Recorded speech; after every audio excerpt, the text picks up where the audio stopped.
রাধে রাধে বন্ধুরা, তৃপ্তি ব্যানার্জির ইউটিউব চ্যানেলে আপনাদেরকে স্বাগত জানাই।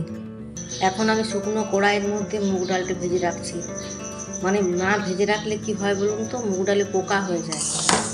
আর ভেজে ঠান্ডা করে আপনি কৌটোর মধ্যে ঢুকিয়ে রেখে দেন, তারপর যখন প্রয়োজন পড়ে ব্যবহার করবেন, দেখবেন মুগ ডালটা অনেক দিন পর্যন্ত যাবে আর পোকাও হবে না। এটা এখন ঢাকা দিয়ে রাখছি, তারপর যখন ঠান্ডা হয়ে যাবে তখন কৌটোতে ঢেলে রাখবো।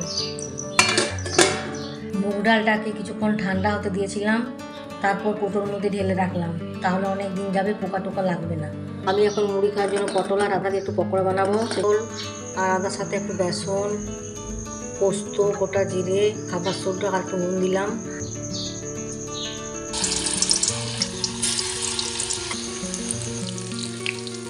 পকোড়া হয়ে গেল, এরপর ব্রেকফাস্টটা রেডি করছি। এই হচ্ছে আমাদের আজকের ব্রেকফাস্ট: পকোড়া, মুড়ি, বাতাসা আর কাঁচা লঙ্কা। ব্রেকফাস্টের পর চা কম্পালসারি। বাজার চলে এসেছে, দেখি কি কি বাজার থেকে নিয়ে এসেছে। এই হচ্ছে বাজার। ভাত বসিয়ে দিয়েছি আর ভাতের মধ্যে উচ্ছে আলুটা সেদ্ধ হতে দিয়ে দিচ্ছি। আজকে লাঞ্চে থাকছে ভেন্ডি ভাজা। আমার ভেন্ডি ভাজাটা হয়ে গেছে। পটল, কুমড়ো, আলু ডাঁটা দিয়ে একটা তরকারি। ডাঁটা, কুমড়ো, আলু আর পটল দিয়ে তরকারি হয়ে গেল। এরপর হচ্ছে ছোলার ডাল।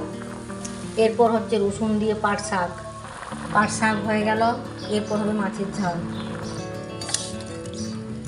সব শেষে হচ্ছে পেঁয়াজ রসুন দিয়ে মাছের ঝাল।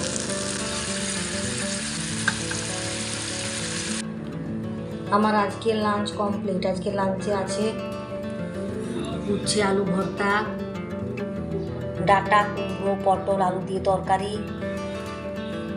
পাট শাক, ছোলার ডাল, ভেন্ডি ভাজা, মাছের ঝাল আর ভাত। আমার এই ভিডিওটা যদি আপনাদের ভালো লেগে থাকে তবে লাইক করবেন, কমেন্ট করবেন, আর নতুন হয়ে থাকলে সাবস্ক্রাইব করবেন আমার এই চ্যানেলটাকে।